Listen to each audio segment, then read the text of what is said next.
কুরসিয়্যুহুস সামাওয়াতি ওয়াল আরদ। আল্লাহ বলেন আসমান জমিন পরিব্যাপ্ত একটা চেয়ার আছে, ওই চেয়ার কার? ওই চেয়ারের কোনো পরিবর্তন নেই। সুতরাং একটা বাদ দিয়ে পৃথিবীর কোন চেয়ার যেহেতু স্থায়ী না, চেয়ারে বসলেই লাভ দেওয়া যাবে না। আজ কিছু মানুষ নতুন নতুন চেয়ার পেয়েছে তো পাগল হয়ে গেছে, মনে হচ্ছে কি হনরে হনুমান হয়ে গেছে। চেয়ার থেকে যে কিছুক্ষণ পরে নামা লাগবে ওইটা আর মনে নেই। সুতরাং অহংকার যারা করেন, সে চেয়ারের হোক, টাকা পয়সার হোক, যারই হোক, অহংকার এটা মানুষের না শয়তানের? আরো জোরে বলেন। শয়তান অহংকার করেছিল জান্নাতের ভেতরে। হযরত আদম আর হাওয়াকে সেজদা দেওয়ার জন্য আল্লাহ আদেশ দিয়েছিল, বলে না, আনা খায়রুম মিনহু খালাকতানি মিন নারি ওয়া খালাকতাহু মিন তিন। তুমি আমাদেরকে আগুন দিয়ে বানিয়েছো আর ওদেরকে বানিয়েছো মাটি দিয়ে। আগুনের কাজ উপরে ওঠা, মাটির কাজ নিচে যাওয়া। সুতরাং উপরের জিনিস নিচের জিনিসের কাছে মাথা নত করতে পারে না। এটা বিজ্ঞানের সাথেও মেলে না, মোস্ট আনসাইন্টিফিক। বলেন নাউজুবিল্লাহ। আল্লাহকে যুক্তি দেখাচ্ছে। আল্লাহ রাব্বুল আলামিন এই অহংকারের কারণে এত বেশি রেগে গেলেন, তাকে আল্লাহ ওই দিন থেকে দুইটা জিনিস থেকে বঞ্চিত ঘোষণা দিলেন যে কোনোদিন তোকে আমি দুইটা জিনিস দেব না। কয়টা? বলেন বলেন।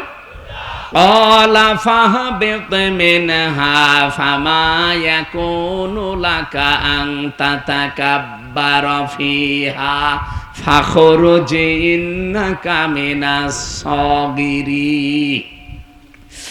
সূরা আরাফের ভেতরে আছে, আল্লাহ পাক বলেন শয়তানকে ওই দিন আমি দুইটা জিনিস থেকে বঞ্চিত করে দিয়েছি। এক নম্বরে বললাম কোনোদিন তোকে আমি জান্নাতে দেব না, দুই নম্বরে কোনোদিন তোকে আমি আল্লাহ ক্ষমা করব না। এই জন্য পৃথিবীতে যারা অহংকারী তাদেরকে আল্লাহ দুইটা জিনিস কোনোদিন দেবেন না। এক নম্বরে তাদের মাফ নেই, দুই নম্বরে তারা জান্নাত যাবে না। কথার অর্থ বোঝেন আপনি? আমাদের ভেতরেও যদি কারো এই রোগ এসে যায়, তৈরি হয় যে আপনি অহংকার আছে ভেতরে, সে লেখাপড়ার অহংকার হোক, টাকা পয়সার হোক, চেহারার হোক, বংশের হোক, প্রভাব প্রতিপত্তির হোক, ক্ষমতার হোক, যে কোনো অহংকার যদি কারো ভেতরে বাসা বাঁধে, কয়টা জিনিস সে বঞ্চিত হবে?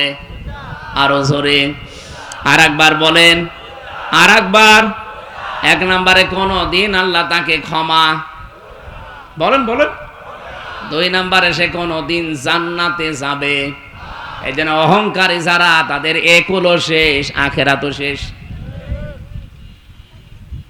এখন যেহেতু তাওবার দরজা বন্ধ হয়ে যায়নি, অহংকারী যারা আছেন, সে যে কোনো জিনিসের অহংকারী হোক, আমি আবার বলছি, রূপের হোক, লেখাপড়ার হোক, সম্পদের হোক, ক্ষমতার হোক, চেয়ারের হোক, অহংকার যাদের ভেতরে বাসা বেঁধেছে, আপনি এই মুহূর্তে নিজেকে পাল্টান। এখনই তাওবা করে জীবনের মতো ফিরে আসেন, তারপরও আল্লাহর মাফ আপনি পাবেন, জান্নাত পাওয়ার আশা করা যায়।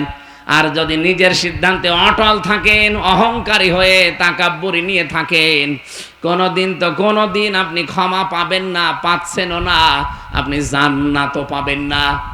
আপনি যত বড় হুজুর দিয়ে দোয়া করান না কেন, দোয়া সব মাঠে মারা যাবে। অহংকার আজ যারা পৃথিবীতে করছে, আপনি তাকান, একটাকে আল্লাহ ছাড়েন নাই। আপনি মনে করছেন ইসরাইল অহংকার করে একেবারে ঘাড় মোটা করেছিল, আজকে দেখেছেন সকালবেলার দৃশ্য। সারা বিশ্বের মুসলমানেরা কিন্তু অনেকে এখন এক হয়ে যাচ্ছে। ইরান যেভাবে, লেবানন যেভাবে, পাকিস্তান, বিভিন্ন দেশগুলো যেভাবে বলছে না এই অত্যাচার চলতে দেওয়া যায় না, এমনকি বাংলাদেশের ডক্টর মোহাম্মদ ইউনূস পর্যন্ত উনি ঘোষণা দিয়েছে যে ইসরায়েলের এই অন্যায় বন্ধ করা লাগবে। এতদিন কিন্তু আমরা কথা বলি নাই, সৌদি আরবও কথা বলতো না, এখন বলছে। কারণ পৃথিবীর মানচিত্র তারা পাল্টিয়ে ফেলেছে। আমরা এতদিন তালিকা দেখেছিলাম, পৃথিবীর নিকৃষ্ট জাতি এক নম্বরে ছিল মুশরিকরা, কারণ ওদের দ্বারা মানবতার সবচেয়ে বেশি ক্ষতি হতো। এখন আপনি তালিকা দেখবেন, ইন্টারনেটে সার্চ দেন, তামাম পৃথিবীর সবচাইতে নিকৃষ্ট মানুষের তালিকা হচ্ছে তারা ইহুদি। কি বলেন বলেন? তাদের দ্বারা মানবতার যে ক্ষতি হয়ে গেল ফিলিস্তিনি গাজায়, এটা উঠে আসার মতো আর না। আজ লেবাননে কি, ইসরায়েলে আগুন জ্বলতেছে এখন, ওদের ভেতরে এখন গ্রুপিং হয়ে গেছে। না, কারো ভেতরে যদি একটু মনুষ্যত্ব থাকে, ফিলিস্তিনি গাজার এই দৃশ্য দেখে সে চুপ থাকার কথা না। আমাদের এ কথা হয়তো পর্যন্ত যাবেও না, কিন্তু এ কথা আমার আল্লাহর আরশে চলে যাবে। আমরা মাজলুমের পক্ষে আছি, জালেমের বিরুদ্ধে আছি, এই কথা বলে না কেন? আমরা আমাদের সাপোর্টার না, আমরা সব সময় এই জালেমদের বিরুদ্ধে আছি। এই জন্য অহংকার করলে যেহেতু আল্লাহ নিজে ধরবেন, আমরা অহংকার থেকে নিজেকে মুক্ত করব, বাঁচাবো। বলেন আমিন। দাওয়াতি কাজ করি আমি, সারা দেশ সারা পৃথিবীর বিভিন্ন দেশে যাই। দাওয়াত শোনার পরেও দেখি অনেক মানুষ আছে অহংকার করে মুখ ফিরিয়ে চলে যায়। আরে ভাই, আমি কি আমার বাবার দাওয়াত দেই, আমার দাদার দাওয়াত দেই? আমি তো দাওয়াত নিয়ে এসেছি আল্লাহর কোরআনের। কথা বলেন ঠিক কিনা? কয়েকদিন আগে সিঙ্গাপুরে ছিলাম, যে মানুষগুলো বাধা দিলেন আপনারা, আমি কি আমার বাবার কথা বলতে গিয়েছিলাম? বলেন। আমি তো কোরআনের আয়াত, পারা, পৃষ্ঠা, লাইন, রুকু, সূরার নাম, তাফসীরের নাম, সব কোটেশন গুলো একেবারে দলিল আকারে বলে দেয় যে বাড়িতে যে মিলিয়ে নেন। আমি শুধু অ্যাডভাইস করছি। দায়িত্ব তো আল্লাহর, যেহেতু আল্লাহ এখানে নেই, উনি আসেন না, ওই দায়িত্বটা আলেম হিসাবে আমি প্রচার করছি। আর আপনি আমার উপরে রাগ করেন, রাগ কি আমার উপর না আল্লাহর উপরে? আল্লাহ আমাদের হেফাজত করুন, বলেন আমিন। কোরআনে যারাই বাধা দিয়েছে, ডাইরেক্ট ইনডাইরেক্ট, আল্লাহ একটাকেও ছাড়েন নাই, ছাড়বেনও না। কারণ আমার কথা যেমন আমার কাছে খুব ভালো লাগে, দামি মনে হয়, আল্লাহর কথা আল্লাহর কাছে দামি না? বলেন বলেন। আল্লাহ রাব্বুল আলামিন এই জন্যই দিয়েছেন যালিকাল কিতাবু লা রাইবা ফি। কিতাবের আগে আলিফ লাম আছে।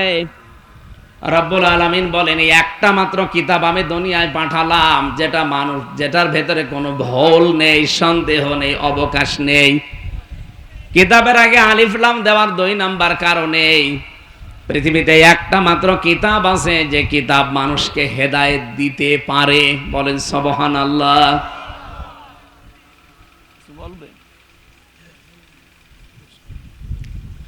রমজানুল মোবারকে যেহেতু কোরআন আল্লাহ নাসিল করেছেন নির্ভুল, নির্ভেজাল, অথেন্টিক, ভুল তো দূরের কথা, সন্দেহের অবকাশও আপনি পাবেন না।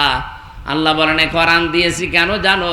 হুদাল লিল মুত্তাকিন, মুত্তাকিদেরকে হেদায়েত দিতে।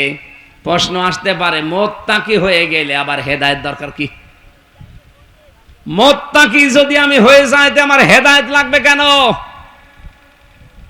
অন্য স্থানে আমরা পেয়েছি হুদাল লিন্নাস ওয়া বায়্যিনাতিম মিনাল হুদা ওয়াল ফুরকান।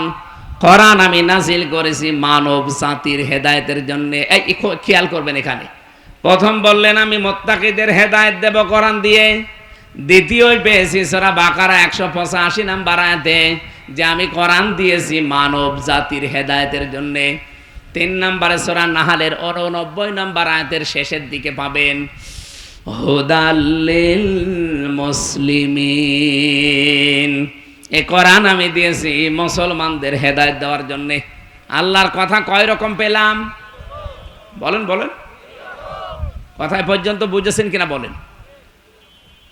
আল্লাহর কথা 3 রকম হয়ে গেল। উনিও কি আমাদের হাসিনা সাহেবের মতো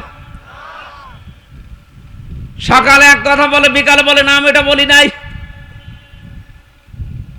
আল্লাহ পাক বলেন আমি যেইটা একবার বলি ওইটাই ফাইনাল, কোনদিন আমার কথা নড়ন চড়ন নেই, রদ বদল নেই। তাহলে এখানে 3 রকম কথা বললেন কেন? তাফসিরে মুফাসসিরিন ইকরাম ফি জিলালিল কোরআনের বাইজাবিতে লিখেছে 3টাই ঠিক আছে। 1 নম্বরে পৃথিবীতে মানব জাতির জন্য আল্লাহ পাক হেদায়েতের জন্য কোরআন দিয়েছেন। তামাম দুনিয়ার সব মানুষ কোরআনের উপকার পাবে, কোরআন থেকে কল্যাণ লাভ করবে, সম্পূর্ণ না, কিছু না কিছু। এই জন্য দেখবেন পৃথিবীর বহু মানুষ আছে কোরআন মানে না, বিশ্বাস করে না, কিন্তু কোরআনে কারিমের কিছু নিয়ম তারা মেনে তারা আবার শান্তিতে আছে। আজ পৃথিবীর অন্যান্য ধর্মের দিকে তাকান, তারা কি কোরআন বিশ্বাস করে? বলেন না কেন? কোরআন মানে, কোরআন যে আল্লাহর পাঠানো কিতাব এটাও তারা বিশ্বাস করতে চায় না। কিন্তু কোরআন থেকে কিছু নিয়ম তারা উপকারের জন্য পারিবারিক জীবনে আর রাজনৈতিক জীবনে তারা নিয়েছে।